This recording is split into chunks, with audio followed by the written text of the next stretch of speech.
नमस्कार, मैं doctor Kamaljeet Kaur Mehta, associate professor, department of home science, government girls college, पेपार city. आज आपके साथ जिस विषय पर बातचीत करना चाहती हूँ वो विषय है प्रसव से संबंधित, जिसको हम प्रसवता कहते हैं और इंग्लिश में इसको कन्फाइनमेंट कहा जाता है। यानी जब पूरा 9 मंथ्स का जो भ्रूण है, जब वो माँ के गर्भ में विकसित हो जाता है, उसके बाद में वो माँ के गर्भ से स्वतः ही जो है बाहर आता है और वो जो क्रिया जो होती है वो प्रसव क्रिया कहलाती है, या जिसको हम जो है कन्फाइनमेंट कहते हैं। उसके बारे में हम बात करेंगे। तो इसको हमने जो है 3 उसमें विभाजित किया है आपके कोर्स के अकॉर्डिंगली, कि इसमें प्रसव के लक्षण क्या है और प्रसव के कारण क्या है और अवस्थाएं कौन सी हैं। एक चीज आपके सिलेबस में जो है उस तरह से मेंशन है कि ये बताया गया है कि सहायता प्रसव के समय सहायता कब बुलाएं। सहायता कब बुलाएं का मतलब ये है कि जब प्रसव पीड़ा शुरू होने वाली हो तो उसमें कुछ लक्षणों का ज्ञान जो है वो गर्भवती स्त्री को होना चाहिए। उसे मालूम होना चाहिए कि जो है कब से जो है सहायता की आवश्यकता होगी। तो ये जो सारी इंफॉर्मेशन जो है या ये सारी जो नॉलेज है कि किस तरह से उसके बॉडी में क्या क्या अब चेंजेस आएंगे और कैसे उसकी डिलीवरी की प्रक्रिया शुरू होगी,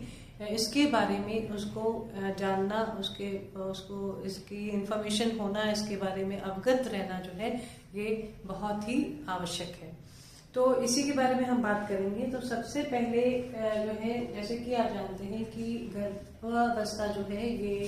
40 वीक्स 38 to 40 वीक्स का सप्ताह का समय होता है, या इसे हम जो है 270 दिन भी गिनते हैं, या 9 महीने और 7 दिन भी इसको गिना जाता है। तो जो डिलीवरी डेट डॉक्टर्स देते हैं उसके अकॉर्डिंगली जब गर्भवती स्त्री जो है अपने चेकअप के लिए नियमित रूप से प्रसव पूर्व सेवा केंद्र जाती है, तो उसकी जो लास्ट पीरियड्स की डेट होती है उसके अकॉर्डिंगली डेज को गिन के और डॉक्टर्स जो हैं वो एक्सपेक्टेड डेट ऑफ डिलीवरी, यानी डिलीवरी की या प्रसव की जो एक्सपेक्टेड डेट है, यानी उसके बारे में भी उसको बता के रखते हैं। और लेकिन ऐसा नहीं है, कभी कभी डिलीवरी जो है वो पहले भी हो सकती है। तो उसे एक इस बारे में इंफॉर्मेशन होना बहुत ज़रूरी है कि उसकी बॉडी में क्या चेंजेस आएंगे, कि जिससे उसको पता लगे कि उसका प्रसव का समय जो है वो अब नज़दीक है। तो सबसे पहले हम बात करते हैं प्रसव के इसके जो लक्षणों की बात। जैसे ही ये जो पीरियड खत्म होने लगता है या प्रसव की तारीख नजदीक आती है, समय नजदीक आता है, तो गर्भवती स्त्री की पीठ एवं उदर में जो है वो पीड़ा शुरू होने लगती है। इसका कारण ये है कि जो उसकी मांसपेशियां हैं, जो गर्भाशय की जो मांसपेशियां हैं, उन मांसपेशियों का विस्फारण प्रारंभ होगा, उन मांसपेशियों का फैलाव प्रारंभ होगा। तो उससे पहले जो है उसकी पीठ की और उसकी उदर की जो में पीड़ा हो जाती है, और उदर की जो मांसपेशियां जो है दर्द होने लगता है उसे, और उदर की मांसपेशियां जो है वो कठोर होने लगती हैं। और कभी कभी ऐसा होता है कि डिलीवरी से पहले अल्प मात्रा में रक्तस्राव जो है वो उसके योनि से प्रारंभ भी हो सकता है। और जो है एक और लक्षण जो होता है वो ये है कि उल्व थैली का फटना, यानी जो एमनियोटिक फ्लूइड होता है। जैसे कि आप जानते हैं कि जो भ्रूण जो गर्भ में होता है, तो जब माँ के गर्भ में होता है तो उसके चारों तरफ एक थैली कहती है, जिसको उल्व तरल की थैली या एमनियोटिक सैक इंग्लिश में कहा जाता है। ये एमनियोटिक सैक जो है ये माँ के गर्भ में भ्रूण की जो है वो समुचित सुरक्षा करती है। It acts as a shock absorber, यानी कि माँ का पाँव ऊपर नीचे पड़े या अगर उसको कुछ हल्की फुल्की चोट लगे या कुछ धक्का लगे, तो उससे वो बच्चे जो तरल पदार्थ कि थैली जो भ्रूण के चारों तरफ होती है वो उसकी पूरे समय पर सुरक्षा करती है। तो यहाँ पर जो है प्रसव प्रारंभ होने से पहले उल्व थैली जो है या वो फट जाती है और उल्व तरल पदार्थ का योनि द्वार से बाहर निकलना जो है वो भी एक लक्षण होता है। यानी एक तो थैली का फट जाना और एक थैली में जो रस जो पदार्थ है, जो लिक्विड होता है या जो तरल पदार्थ होता है, जो फ्लूइड होता है, वो योनि द्वार से बाहर निकलने लगता है। तो ये कुछ ऐसे लक्षण हैं कि जिनसे गर्भवती स्त्री को आभास होने लगता है कि उसकी प्रसव का समय जो है वो अब पास में है और अब उसे जो है अपनी सहायता का प्रबंध करना चाहिए कि उसे जो है अगर उसे प्रसव पूर्व सेवा केंद्र में जाना है जहां पर उसकी डिलीवरी होगी या हॉस्पिटल मूव करना है या योग्य डॉक्टर या नर्स या कोई प्रशिक्षित दाई को घर पे बुलाना है, तो ये सब चीजों की इंफॉर्मेशन उसको इन लक्षणों के माध्यम से होनी चाहिए, हो जाती है। अब हम बात करते हैं कि ये जो है लक्षण ये क्यों उपस्थित होते हैं, क्यों ये होते हैं, इसका कारण क्या है, यानी क्यों अब बॉडी में क्या चेंजेस आए जिसकी वजह से जो है अब ये प्रसव के लक्षण उत्पन्न होने लगते हैं। सबसे पहले इसका कारण होता है जो प्रसव पीड़ा जो प्रारंभ होती है जिसको हम लेबर पेन कहते हैं, उसका सबसे इम्पोर्टेंट कारण होता है प्रोजेस्टेरॉन हार्मोन का कम स्रावन। यानी जो हार्मोन्स, जैसे कि आप जानते हैं कि दो हार्मोन्स ईस्ट्रोजन और प्रोजेस्टेरॉन, दोनों हार्मोन्स जो है वो गर्भवती स्त्री के लिए बहुत ही इम्पोर्टेंट होते हैं। इनका संतुलन में रहना, इनका बैलेंस रहना उसके गर्भाधान के लिए, गर्भवती होने के लिए, गर्भावस्था के पूरे समय के लिए, गर्भावस्था के बाद में जो वो बच्चे को जो लैक्टेटिंग पीरियड होता है उसके लिए, इन सब चीजों के लिए उसके ये जो हार्मोन्स होते हैं उनका संतुलन होना आवश्यक होता है। लेकिन क्या होता है कि जब प्रसव पीड़ा प्रारंभ होने वाली होती है या होने लगती है तो उस समय प्रोजेस्टेरॉन हार्मोन जो है उसका स्रावन कम हो जाता है। तो जो प्रोजेस्टेरॉन और ईस्ट्रोजन जो दो हार्मोन्स हैं, उन हार्मोन्स का जो बैलेंस होता है या संतुलन जो होता है वो बिगड़ने लगता है और वो ही एक मेन कारण होता है प्रसव पीड़ा प्रारंभ होने का।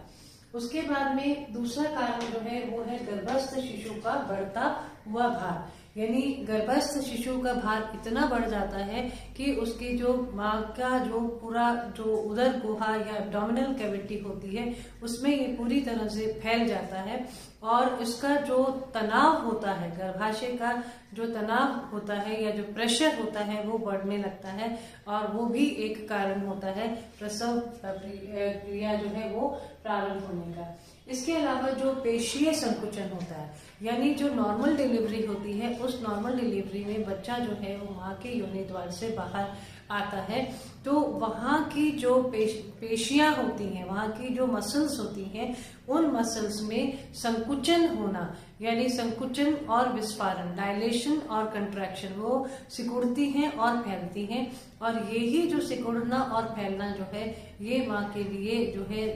असहनीय हो जाता है, वो पीड़ा का रूप देता है और वही जो है हम उसी को ही हम असल में प्रसव पीड़ा कहते हैं। और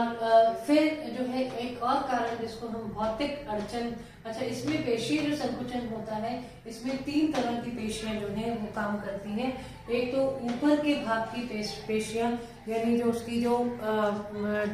गर्भाशय का जो ऊपर का भाग है उसकी पेशियां, दूसरा उदर की पेशियां यानी जो एब्डोमिनल कैविटी की जो मांसपेशियां होती हैं, और तीसरा जो है मध्यस्थ पेशी जिसको कि डायफ्राम कहते हैं, जो कि लंग्स और जो है एब्डोमिनल कैविटी के बीच में महाप्रचीरा पेशी जो होती है, ये तीनों पेशियां जो हैं, ये तीनों जो तरह की जो मसल्स होती हैं, इनके कंट्रैक्शंस और डायलेशन से ही प्रसव होता है। और भौतिक अड़चन जो है ये भी एक कारण है जिसको हम मैकेनिकल इरिटेशन कहते हैं। ये मैकेनिकल इरिटेशन का मतलब ये होता है कि जैसे इतना भार का बढ़ जाना और इतना फैलाव जो है वो एक तरह की गर्भाशय की जो तंत्रिकाएं होती हैं, जो नर्व्स होती हैं, उनमें इरिटेशन पैदा करता है, उनमें जो है वो एक जो है प्रेशर और तनाव उत्पन्न करता है। और यही प्रेशर और तनाव जो है ये जो भ्रूण है उसको बाहर निकालने के लिए एक कारण बनता है। और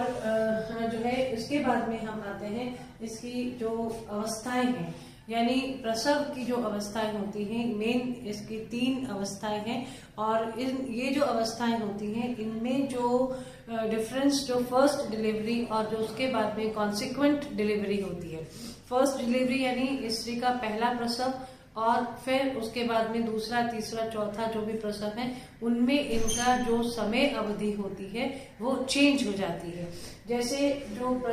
इसमें 3 अवस्थाएं हैं। तो प्रथम अवस्था है उसको विस्फारण कहते हैं और इंग्लिश में इसको डायलेशन कहा जाता है, यानी डायलेट होती है मांसपेशियां। ये जो अवस्था होती है ये 12 से 16 घंटे की होती है और ये पहले प्रसव में।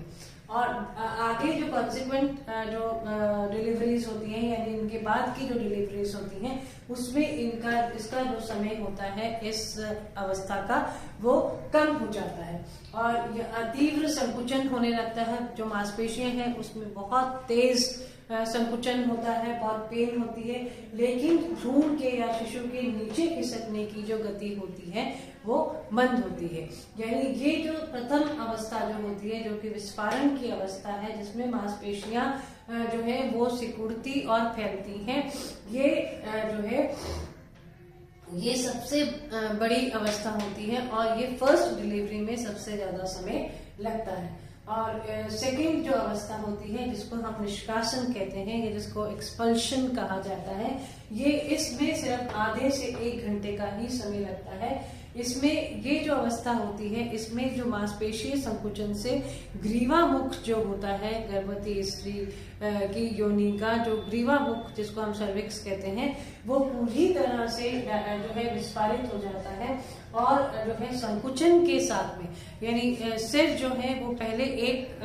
तीव्र संकुचन के साथ में सिर बाहर आता है और फिर उसके बाद में तीव्र संकुचन के साथ में पूरा शरीर जो है वो बच्चे का बाहर आ जाता है। इस समय जो है गर्भवती स्त्री की जो स्त्री है जो प्रसूता स्त्री है उसकी नाड़ी की गति बहुत तीव्र हो जाती है, यानी कि उसका जो है पल्स रेट बढ़ जाता है और साथ ही उसकी जो उसे जो है पसीना बहुत तेज आना और उसका मुंह भी क्योंकि पेन इतना उसको हो रहा होता है तो मुंह भी काफी लाल हो जाता है। और फिर जो तृतीय अवस्था होती है यानी इसी प्रसव की जो तृतीय अवस्था है उस अवस्था में अपरा व अन्य झिल्लियां जो है उनका निष्कासन होता है, यानी भ्रूण तो बाहर आ गया लेकिन भ्रूण के साथ में जो एसोसिएटेड जो और दूसरी मेम्ब्रेन्स या जो झिल्लियां होती हैं, जैसे एक बहुत ही इम्पोर्टेंट झिल्ली होती है, एक इम्पोर्टेंट अपरा जिसको हम प्लासेंटा कहते हैं, ये अपरा जो है ये भ्रूण को गर्भाशय के साथ में अटैच करके रखती है, यानी गर्भाशय से जो उसको जो है उसका एक वो जुड़ी हुई होती है। और साथ ही एक गर्भनाल की बात भी हमने पहले की थी कि जो एम्ब्लाइकल कॉर्ड होते हैं जो कि माँ के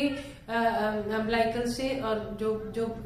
भ्रूण के एम्ब्लाइकल से भ्रूण की नाभि से जुड़ी होती है जिसको हम नाभिनाल कहते हैं, वो नाभिनाल जो है जब बच्चा जन्म लेता है तो उसके बाहर आने के बाद में उसके नाभिनाल को काटा जाता है। इसके बारे में हम डिटेल में अगले वीडियो में बात करेंगे।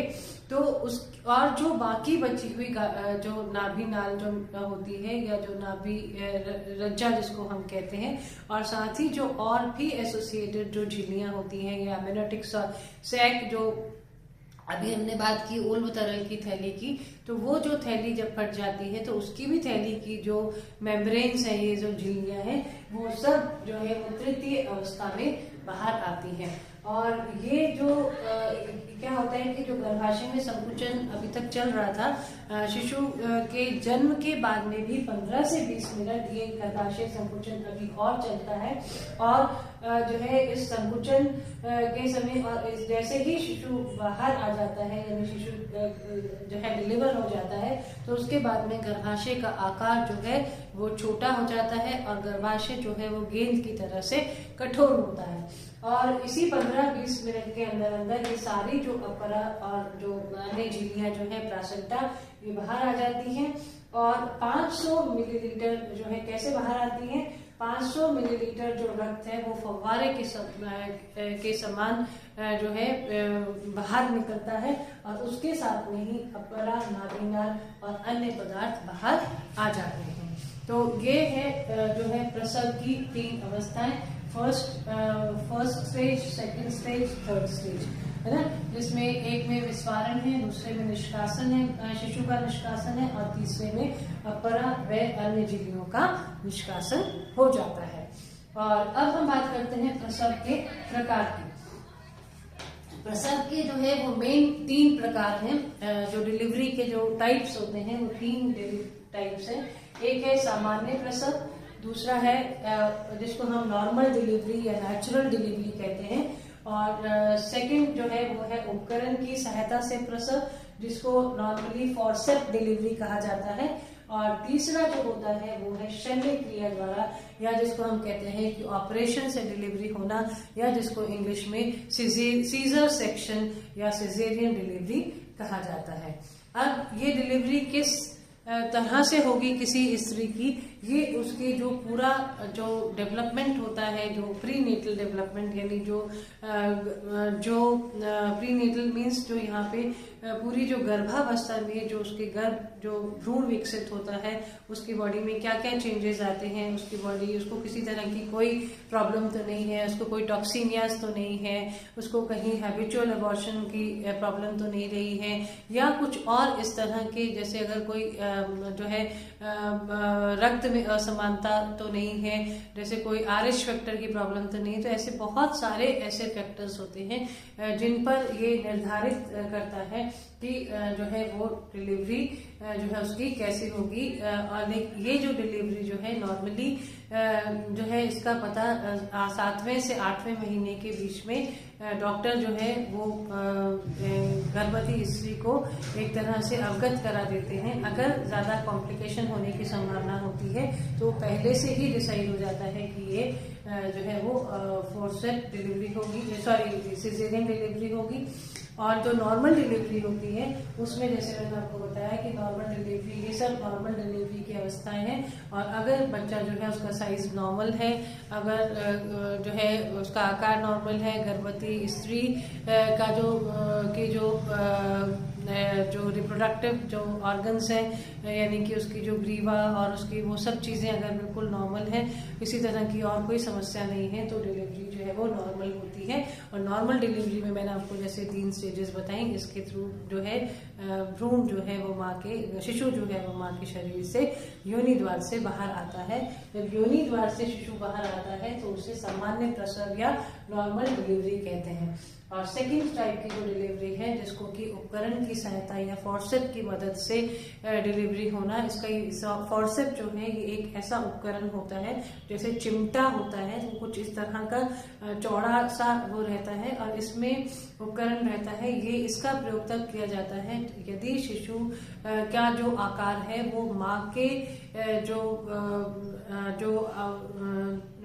योनि मुख या जो है उतना विस्फारित नहीं हो पाता है, और शिशु का सिर अगर बड़ा है, उसका आकार बड़ा है, तो उसके दोनों साइड में यहाँ पर फोर्सेप की जो चिमटी होती है वो लगाकर और बच्चे को बाहर जो की तरफ खींचा जाता है। और वो जो है, या कभी कभी ये जो फोर्सेप डिलीवरी जो है ये उस केस में भी करनी पड़ जाती है, फोर्सेप का प्रयोग जब कभी कभी अपरा जो है वो बच्चे के डिलीवरी के बाद में भी अगर बाहर जो है प्रॉपर तरीके से नहीं आ पाती है। तो इसमें कुछ ऐसे कारण हैं जिनमें की एक खास उपकरण या फोर्सेप की आवश्यकता होती है और इसीलिए इसको फोर्सेप डिलीवरी कहा जाता है। और तीसरा जो है वो है शल्य क्रिया द्वारा। इसमें क्या है कि इसमें ये शल्य क्रिया के द्वारा शिशु का प्रसव होगा। इसका निर्धारण जो है ये कई बार तो पहले से ही हो जाता है, यानी पहले से ही गर्भवती स्त्री की जो शारीरिक स्थिति है उसको जानकर भी हो जाता है, और कभी कभी ये लास्ट मोमेंट पे यानी नॉर्मल डिलीवरी की जो है अपेक्षा रहती है कि नॉर्मल डिलीवरी होगी, लेकिन उस समय कुछ सिचुएशंस ऐसी चेंज हो जाती हैं, परिस्थितियां ऐसी परिवर्तित हो जाती हैं जिसकी वजह से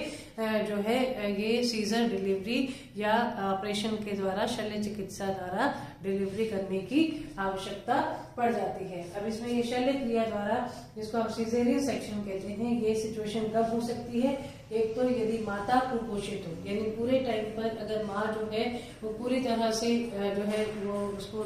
न्यूट्रिशनल डेफिशिएंसी रही हो, न्यूट्रिएंट्स की अगर उसमें कमी रही हो, अच्छी तरह से उसने डाइट नहीं ली हो, और जो है